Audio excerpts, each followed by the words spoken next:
સુરતના ઓલપાડ તાલુકામાં ડાંગરના પાકમાં સુકારો રોગ પ્રસરતા ખેડૂતોની હાલત કફોડી બની છે। ડાંગરનો પાક હવે તૈયાર થવાના આરે છે, ત્યારે પાકમાં સુકારા રોગે પેસારો કરતા ખેડૂતોને 80% નુકસાની વેઠવાનો વારો આવ્યો છે।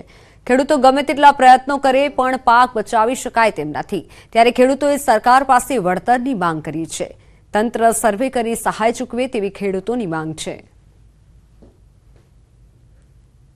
ડાંગરનો પાક છે, એમાં 50 થી 60 વીઘામાં આ રોગનું પ્રમાણ આવ્યું છે ને અમાર નવસારી કૃષિ યુનિવર્સિટીના સાહેબો આવ્યા હતા, એમણે અમને કીધું કે કમસે કમ 60 થી 70% નુકસાન થશે તમને। અમે સરકાર પાસે આશા રાખીએ છીએ કે જેવી રીતના સૌરાષ્ટ્રમાં મગફળીના પાકમાં આમ સરકાર શીખે છે 33% જો લોસ જાય તો તમને સર્વે કરીને એનો ખર્ચો આપણે સહાય આપવામાં આવે છે, તો અમારે તો આ તો 60% ઉપર જેવું નુકસાન જવાની તૈયારી થઈ રહી છે। તો ત્યારે સરકારશ્રીને અમારી નમ્ર અરજ છે કે તમે આ સર્વે કરાવીને અમારો આ ખેડૂતોને અઠાયોગ્ય સહાય આપો।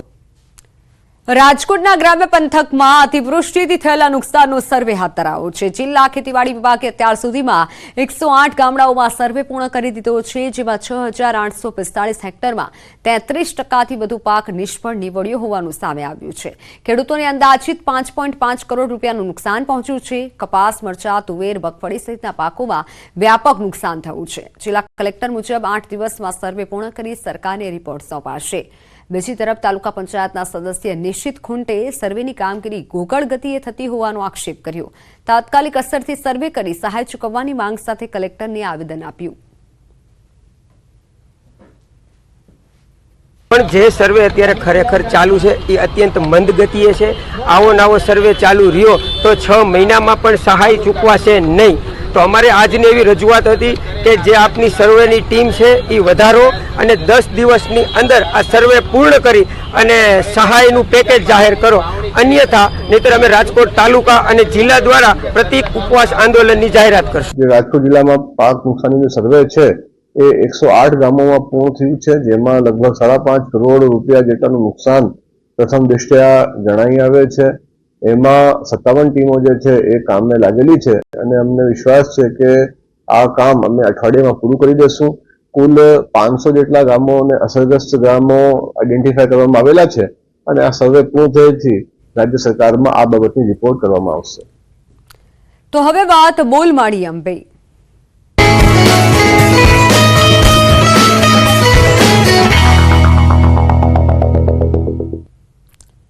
યાત્રાધામ અંબાજીમાં મહાકુંભનો આજે બીજો દિવસ છે। ભક્તોનું ઘોડાપુર માતાજીના દર્શનાર્થે ઉમટ્યું। પ્રથમ દિવસે 2 લાખથી વધુ ભક્તોએ માતાજીના દર્શન કર્યા। યાત્રાધામ અંબાજીમાં ચારે બાજુ ભક્તિમય માહોલ છે। મંદિર સહિત સમગ્ર અંબાજી ભક્તોથી ઉભરાયું છે। અંબાજીના તમામ માર્ગો માઈ ભક્તોથી ઉભરાયા। બોલમાળી અંબે, જય જય અંબેના નાદથી સમગ્ર અંબાજી ગુંજી ઉઠ્યું। અંબાજીના ચારે બાજુ હાલ ભક્તિમય માહોલ જોવા મળી રહ્યો છે। ભક્તો હાથોમાં ધજાઓ લઈ પગપાળા અંબાજી આવી રહ્યા છે। અનેક ભક્તો સંઘ સાથે પણ અંબાજીમાં પહોંચી રહ્યા છે। અંબાજી મંદિરમાં માઈ ભક્તોનો મોટો ધસારો જોવા મળી રહ્યો છે। દર્શન પથથી રેલિંગો માઈ ભક્તોથી ઉભરાઈ રહી છે। અંબાજીમાં ભક્તોનો અવિરત પ્રવાહ જોવા મળી રહ્યો છે।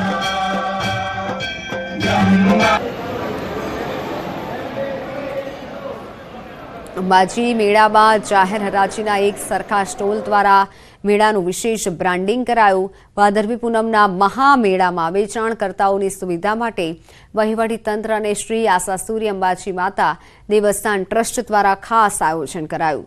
અંબાજી ખાતે વેચાણકર્તાઓને મુશ્કેલી ન પડે અને યાત્રાળુઓની સુવિધા જળવાઈ રહે તે માટે તંત્ર દ્વારા આ વખતે મેળાના બ્રાન્ડિંગ પર વિશેષ ભાર મુકાયો, જેના પગલે મેળામાં જાહેર હરાજીના પ્લોટની એક સરખી ડિઝાઇન તેમજ ખાસ કલર કોડ સાથે સુંદર આયોજન કરાયું છે। આ અનોખા સ્ટોલ મેળામાં યાત્રાળુઓ માટે આકર્ષણનું કેન્દ્ર બન્યા છે।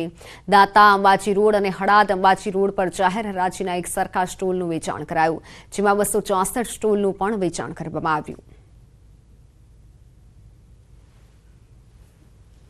અંબાજી મંદિર દેવસ્થાન ટ્રસ્ટ દ્વારા મેળામાં સુંદર સ્ટોલનું આયોજન કરવામાં આવ્યું છે। એક સરખા રંગના એક સરખા સ્ટોલનું સરસ રીતે આયોજન કરેલું છે।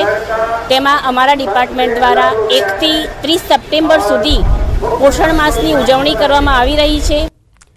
અંબાજીમાં ભાદરવી પૂનમનો મહામેળો જામ્યો છે અને એક પદયાત્રી શ્રદ્ધાળુઓ મોટી સંખ્યામાં અવિરત અંબાજી પહોંચી રહ્યા છે ત્યારે અમદાવાદના ડોક્ટર પંકજભાઈ નાગર અવિરત રીતે 36 વર્ષથી પગપાળા અંબાજી ભાદરવી પૂનમના મેળામાં અંબા માતાના દર્શન કરવામાં આવે છે। મા અંબા પ્રત્યેની અનોખી અતૂટ શ્રદ્ધાના કારણે તેમને વૈશ્વિક સ્તર પર સન્માન મળ્યું છે। તેમની અવિરત અંબાજી પદયાત્રાની નોંધ 34 વર્ષે લિમ્કા બુક ઓફ વર્લ્ડ રેકોર્ડમાં લેવાઈ હતી।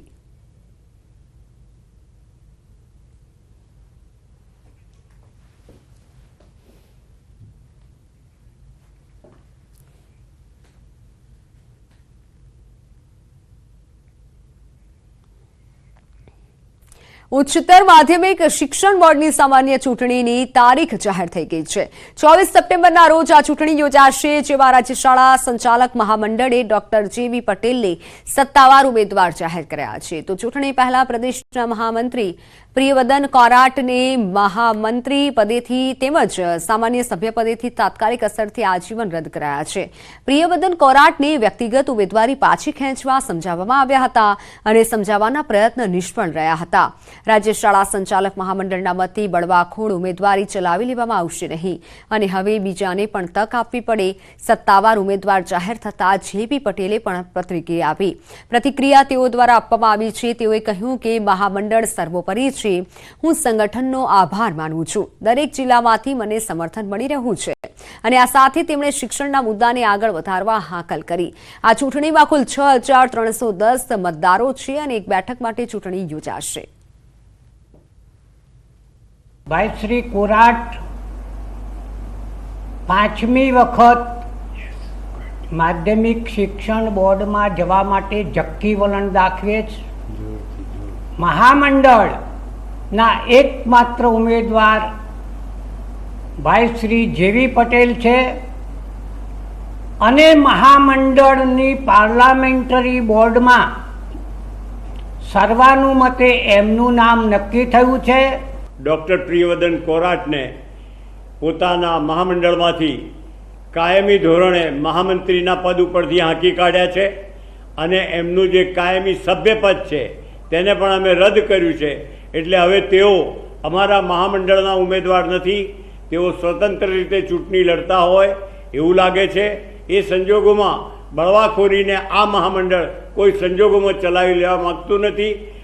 ડૉક્ટર કોરાટ સાથે જે પણ હશે તેને પણ અમે મહામંડળમાંથી હાંકી કાઢીશું। મને આજે ગુજરાતના દરેક જિલ્લાઓનો ખૂબ જ સપોર્ટ મળી રહ્યો છે। દરેક જગ્યાથી રોજ ફોન આવે છે। આ ઉપરાંત ઘણા બધા શિક્ષણકારો તરફથી પણ મને ખૂબ જ સપોર્ટ મળી રહ્યો છે અને હું સંગઠનને માનનારો છું। અમારું મહામંડળ સંગઠન એકતાને આભારી છે। જે ભૂતકાળની અંદર જે ભૂલો થઈ તે ભૂલો સંગઠન નહીં કરે અને જે વાત કરી કે ભાઈ આવી રીતે કોઈ વ્યક્તિ પોતાની રીતે બળવાખોરી કરે એ મહામંડળ ચલાવી રહ્યું છે। મારે આપ સૌ સંચાલક ગુજરાતના સંચાલકોને નમ્ર વિનંતી છે કે માન્ય મંડળના સર્વસંમત ઉમેદવાર મને મત આપી અને વિજય ભવ્ય બનાવશો એવી હું અપેક્ષા રાખું છું।